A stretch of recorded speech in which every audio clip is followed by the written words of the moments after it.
El Mentalista es una de las series procedimentales más aclamadas de la televisión, centrada en la figura de Patrick Jane, un hombre dotado de una capacidad de observación, deducción y manipulación prodigiosas. Jane, quien solía ganarse la vida como un falso medium que se aprovecha de la desesperación ajena, decide utilizar sus habilidades para colaborar con el Buró de Investigación de California, el BIC. Su motivación no es la justicia convencional, sino una obsesión personal: capturar a Red John, el asesino en serie que asesinó brutalmente a su esposa y a su hija después de que Jane se burlara de él en televisión. La serie destaca por el contraste entre el carisma y el humor cínico de Jane y la oscuridad traumática que define su existencia.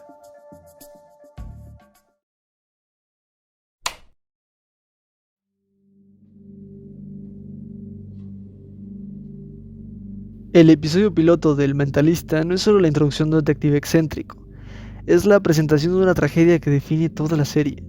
Desde el primer capítulo queda claro que Patrick Jane no persigue criminales únicamente por vocación o por justicia.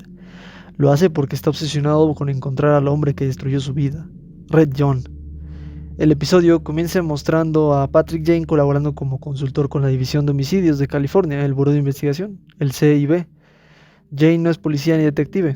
Anteriormente era un supuesto medium que se hizo famoso apareciendo en televisión y afirmando tener poderes psíquicos. Sin embargo, en realidad siempre fue un observador extraordinario, capaz de leer comportamientos, detectar mentiras y reconstruir perfiles psicológicos. Mientras ayuda a resolver un asesinato, se muestra su método. Observa detalles mínimos, manipula a sospechosos para encontrar reacciones, comprende la psicología humana mejor que la mayoría de los investigadores, pero bajo esa apariencia relajada existe algo más profundo. La investigación principal gira alrededor del asesinato de una joven. Jane y el equipo siguen diversas pistas hasta descubrir que la aparente víctima perfecta escondía secretos relacionados con drogas y relaciones personales conflictivas. Durante la investigación, Jane utiliza técnicas poco convencionales. Engaña a sospechosos, organiza trampas psicológicas, recrea escenarios para provocar confesiones, finalmente identifica al asesino y consigue que se delate públicamente. Sin embargo, aunque el caso se resuelve, la verdadera historia del episodio no es ese homicidio. A lo largo del capítulo aparecen referencias a un asesino serial llamado Red John. Se explica que es un asesino extremadamente inteligente, lleva años activo y mata principalmente a las mujeres. Siempre deja una firma característica, una cara sonriente dibujada con la sangre de sus víctimas, y la policía no ha logrado capturarlo. Pero para Jane, Red John no es simplemente un criminal famoso, es algo mucho más personal. Entonces la serie muestra por primera vez los acontecimientos que marcaron su vida. Años antes, Patrick Jane era una celebridad televisiva. Durante una entrevista fue interrogado acerca de Red John. Con arrogancia, Jane declaró públicamente que Red John era un hombre mediocre, era un egocéntrico, era un patético y probablemente era poco inteligente, y no representaba ningún desafío para alguien como él. Jane se burló del asesino frente a millones de espectadores. Lo que no sabía era que Red John estaba viendo la entrevista. Después de la transmisión, Jane regresó a casa. Al entrar en la habitación de su hija encontró una escena aterradora. Su esposa Angela y su hija Charlotte habían sido asesinadas. En la pared estaba dibujada la famosa firma de Red John. Aquella imagen se convirtió en el símbolo central de toda la serie. No era solo una marca del asesino, era un mensaje personal. Red John estaba diciéndole: me insultaste, te escuché y ahora te lo he quitado todo. Esto es tan importante porque transforma completamente la interpretación del personaje. Hasta ese instante, Jane parece divertido, arrogante, encantador y brillante. Pero al conocer su pasado, entendemos que cada sonrisa oculta un dolor inmenso. Toda su personalidad funciona como una máscara. Detrás del humor existe culpa, remordimiento, ira, obsesión. Jane siente que la muerte de su esposa y de su hija fue culpa suya. Si no hubiera provocado públicamente a Red John, quizás seguirían vivas. El episodio termina estableciendo el verdadero objetivo de Patrick Jane. No importa cuántos casos resuelva, no importa cuántos asesinos capture, su misión es una sola: encontrar a Red John. Por eso el episodio piloto es considerado uno de los más importantes de toda la serie. En apenas unos minutos establece el misterio central, el conflicto emocional y la obsesión que impulsará a Patrick Jane durante más de 6 temporadas.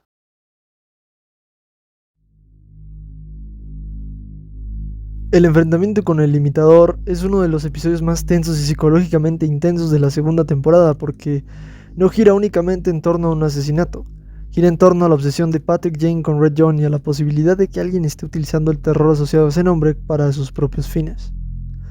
La investigación comienza cuando aparece una mujer asesinada. En la escena del crimen hay elementos que recuerdan inmediatamente a Red John. Las similitudes son inquietantes. La víctima es una mujer. Existe una puesta en escena cuidadosamente elaborada. Hay indicios que parecen apuntar hacia el famoso asesino serial.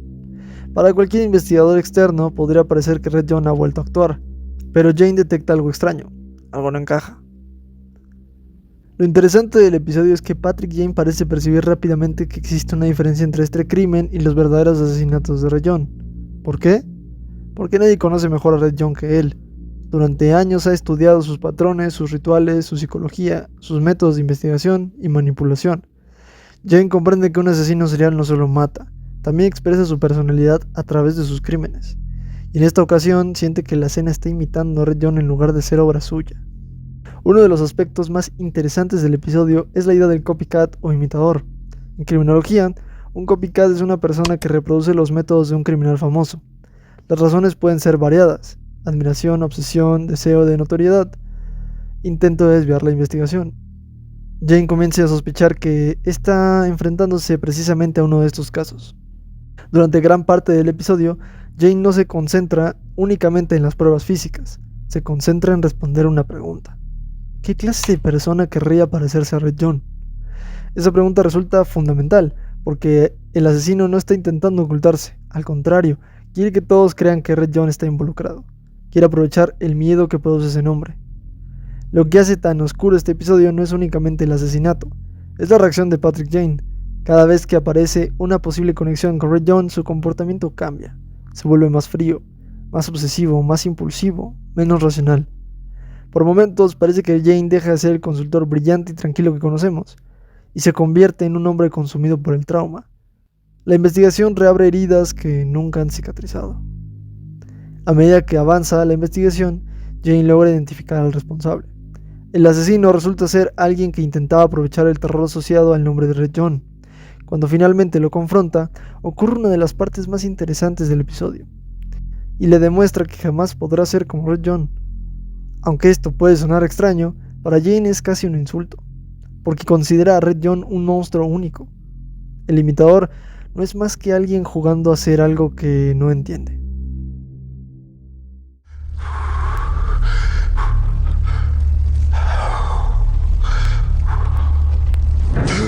Casi lo olvido. Cristina querría que te mandara su amor. Te tiene mucho cariño a pesar de sus diferencias. Corre la ola.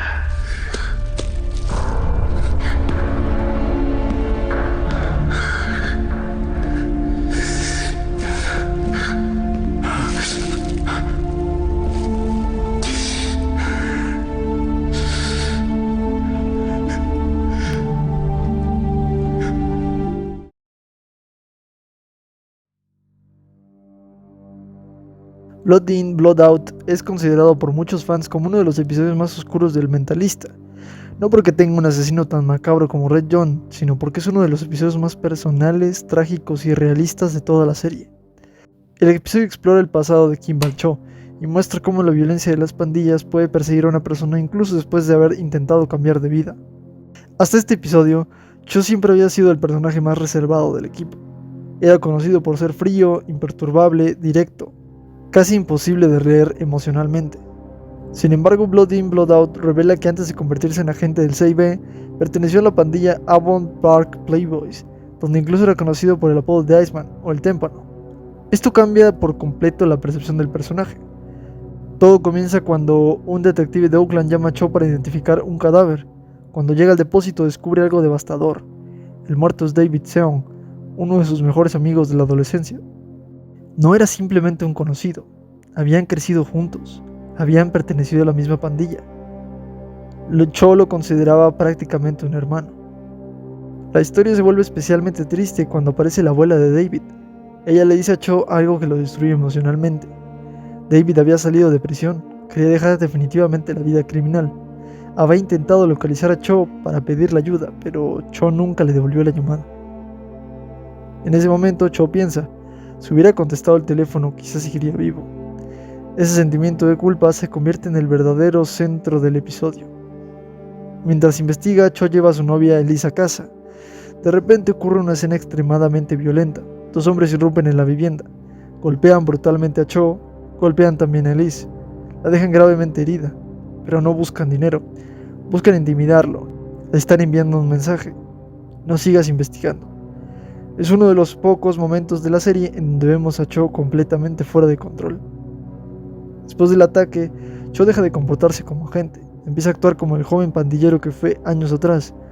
Va directamente a buscar antiguos miembros de la banda, los amenaza, los golpea. En varios momentos parece dispuesto a matar. Patrick Jane lo nota inmediatamente. Por primera vez vemos que Cho está dejando que el pasado controle sus decisiones. Jane acompaña a Cho durante toda la investigación, no porque quiera resolver el caso, sino porque comprende que su amigo está al borde de cometer un homicidio. Hay una escena muy intensa cuando Cho apunta con un arma a un antiguo miembro de la pandilla. Todo indica que disparará. Jane interviene utilizando únicamente palabras, no utiliza fuerza, no amenaza, simplemente logra que Cho recuerde quién es ahora. Es uno de los momentos donde Jane demuestra que entiende profundamente la psicología humana. Finalmente descubren que David no murió por una guerra entre pandillas. Había comenzado a trabajar para un delincuente relacionado con robos y narcotráfico. Cuando decidió abandonar ese mundo, el criminal temió que pudiera delatarlo. Por eso ordenó asesinarlo. Jane organiza una de sus clásicas trampas psicológicas. Junto con Cho y Rigsby, finge que Cho ha ejecutado a un sospechoso delante del verdadero asesino. El criminal cree que Cho ha cruzado definitivamente la línea. Aterrorizado, termina confesando el asesinato de David y el ataque contra Liz. La escena final es probablemente la más emotiva. Cho visita nuevamente a la abuela de David, le dice la verdad, reconoce que David realmente estaba intentando cambiar y admite algo que llevaba guardando todo el episodio. Cho dice: cuando supe que mataron a David, supuse que había sido por sus errores, porque él no había cambiado. Sí. Me equivoqué. Tenía razón. David había cambiado. David me llamó para pedirme ayuda, pero yo no le respondí. Eso sería admitir que le había fallado. Después Cho rompe a llorar y le pide perdón. Es una escena extraordinaria porque durante 2 temporadas el personaje apenas había mostrado emociones. Muchos seguidores consideran que es uno de los momentos más humanos de toda la serie. Aunque no aparece Red John, Red Badge es considerado uno de los capítulos psicológicamente más intensos, porque destruye, aunque sea temporalmente, a uno de los personajes más fuertes de la serie, Teresa Lisbon. Durante casi todo el episodio, el espectador llega a cuestionarse si ella pudo haber cometido un asesinato sin recordarlo. El episodio comienza con Lisbon asistiendo a sesiones obligatorias con su psicoterapeuta, el Dr. Roy Carman, quien se niega a darle de alta psicológica porque percibe que aún guarda traumas sin resolver. Mientras está en consulta, el BC recibe una llamada anónima sobre un cadáver. Al llegar a la escena encuentran el cuerpo de William McTeer, un violador y depredador sexual que años atrás había sido arrestado por la propia Lisbon, cuando trabajaba como detective en San Francisco. Su captura impulsó su carrera profesional y la convirtió en una investigadora reconocida. Hasta ese momento parece un caso normal, entonces todo cambia. Los analistas forenses revelan algo imposible. Las huellas dactilares de Lisbon aparecen en el cargador del arma homicida. Además, no tiene una coartada clara. No recuerda completamente lo que hizo esa noche. Conocía personalmente a la víctima. Muchos padres de las niñas abusadas tenían motivos para vengarse. El jefe Minelli la aparta inmediatamente del caso y entrega la investigación al equipo de San Bosco. La mujer que normalmente dirige la investigación ahora pasa a ser la principal sospechosa. Aquí comienza la verdadera oscuridad del episodio. Lisbon confiesa a Patrick Jane algo aterrador. No puede recordar varias horas de la noche del asesinato.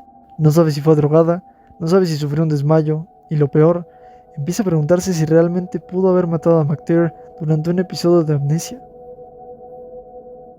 Ese miedo resulta mucho más perturbador que un asesino serial.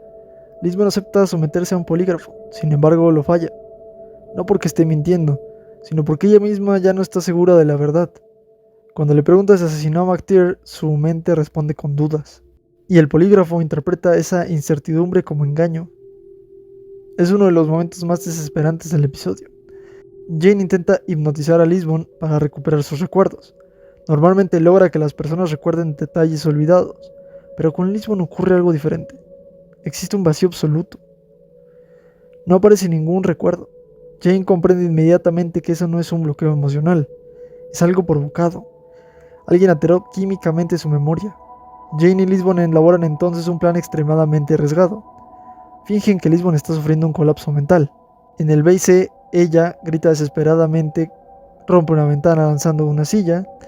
Parece completamente fuera de control. Más tarde en su casa prepara una escena aún más inquietante. Botellas de alcohol, pastillas, una pistola cargada. Cuando llega el Dr. Carmen, Lisbon aparenta estar completamente destruida. Incluso apunta el arma a su propia cabeza y dice que cree haber cometido el crimen. Es una de las escenas más tensas de toda la serie. Mientras intenta ayudarla a recordar, el terapeuta describe con demasiada precisión detalles de la escena del crimen que jamás debió conocer. Ese error lo delata. Jane aparece desde la oscuridad de la casa y revela toda la verdad. El doctor había estado drogando lentamente a Lisbon durante semanas para obtener sus huellas y provocarle una amnesia temporal. Fue contratado por un poderoso acusado, Howard Milbank, que quería desacreditar a Lisbon para evitar que declarara contra él. Es un thriller psicológico en toda regla. No depende de persecuciones ni de grandes revelaciones sobre Red John. El suspense nace de una idea muy humana y aterradora. Despertar un día sin recordar lo que hiciste y encontrar pruebas que indican que podrías haber cometido un asesinato. Esa mezcla de trauma, manipulación y pérdida de confianza en uno mismo convierte a Red Batch en uno de los capítulos más intensos y oscuros del Mentalista.